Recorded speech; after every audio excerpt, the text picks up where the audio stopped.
ناظرین گرامی، بخاری و مسلم کے مطابق بنی اسرائیل کے ایک قاتل کا واقعہ یہاں نقل کیا گیا ہے۔ حضور اکرم صلی اللہ علیہ وسلم نے اللہ کے یہاں توبہ کی قبولیت سے متعلق صحابہ کرام رضوان اللہ علیہم اجمعین کے سامنے بنی اسرائیل کے ایک قاتل کا نہایت خوبصورت اور ایمان افروز واقعہ بیان فرمایا ہے کہ بنی اسرائیل میں ایک شخص چوری، ڈکیتی اور قتل میں بہت مشہور تھا اور نہایت معمولی بات پر کسی کو قتل کر دیتا تھا۔ ہوتے ہوتے اس کے ہاتھ سے 99 افراد کا قتل ہو چکا۔ اس کے بعد اس کے دل میں احساس پیدا ہوا کہ مجھے بھی تو اللہ کے ہاں جانا ہے۔ چنانچہ یہ فکر بڑھتی رہی اور لوگوں سے معلومات لیتے ہوئے سرکداں پھرنے لگا کہ کیا میری توبہ قبول ہو سکتی ہے یا نہیں۔ کسی عالم شخص سے ملاقات کی فکر ہوئی کہ معلوم کیا جائے کہ ایسے شخص کی توبہ قبول ہو سکتی ہے یا نہیں۔ لوگوں نے ایک عابد شخص کے پاس جانے کا مشورہ دیا۔ اس شخص نے اس کے پاس جا کر مسئلہ معلوم کیا کہ کیا میری توبہ قبول ہو سکتی ہے اور کیا میری مغفرت ہو سکتی ہے جبکہ میں نے 99 انسانوں کی جان لی ہے۔ تو اس عابد کو مسئلہ معلوم نہیں تھا، تو اس نے اپنی عقل سے قیاس آرائی کی کہ جو آدمی 99 انسانوں کی جان لے سکتا ہے اس کی مغفرت کہاں سے ہوگی۔ چنانچہ اس نے کہہ دیا کہ تیری توبہ قبول نہیں ہوگی۔ اس شخص نے غصہ اور جلال میں آ کر اس کو بھی قتل کر کے 100 پورے کر دیے کہ جب میری توبہ ہی قبول نہیں ہونی ہے تو لاؤ تجھے بھی ختم کر کے 100 پورے کر دیتا ہوں۔ چنانچہ اس نے 100 پورے کر دیے، مگر اس کے دل میں تردد باقی رہا کہ میری مغفرت کی کوئی شکل ضرور ہوگی۔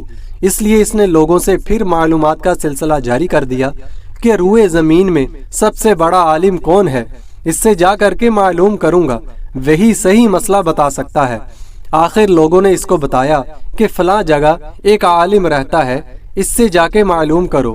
چنانچہ اس نے اس عالم صاحب کے پاس جا کر اپنی زندگی کی کارگزاری سنائی اور 100 آدمیوں کو کس طرح اس نے قتل کیا ہے سارا کارنامہ سنا کر معلوم کیا کہ اب بتائیں میری توبہ قبول ہو سکتی ہے یا نہیں۔ کیا اللہ کے یہاں مجھ جیسے گناہ گار کے لیے بھی مغفرت کا کوئی خانہ ہے؟ تو اس عالم صاحب کو چونکہ علم تھا تو اس نے بتایا کہ تیرے گناہ معاف کرنے میں اللہ کی رحمت کا سمندر تجھ جیسے گناہ گاروں کے گناہوں سے بہت بڑا اور بہت وسیع ہے۔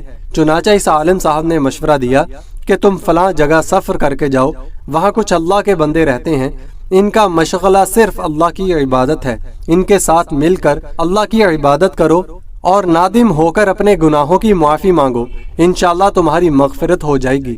جب اس شخص نے آدھا راستہ طے کر لیا تو ملک الموت آ گئے اور اس کی موت ہو گئی۔ اب اس کی روح لے جانے کا مسئلہ کھڑا ہوا۔ آسمانوں سے رحمت کے فرشتے بھی آئے اور عذاب کے بھی۔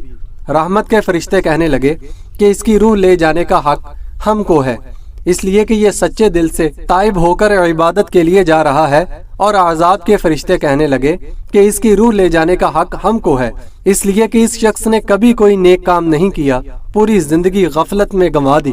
اللہ تعالیٰ فرماتے ہیں جو بندہ میری طرف چل کر آتا ہے تو میں اس کی طرف دوڑ کر آتا ہوں۔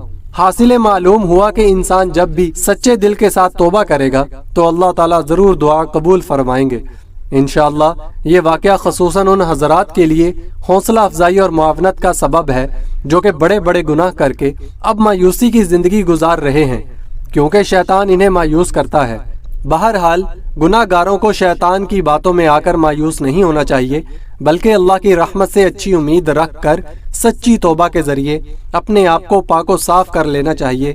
اللہ تعالی ہم سب کو توفیق عطا فرمائے، آمین یا رب العالمین۔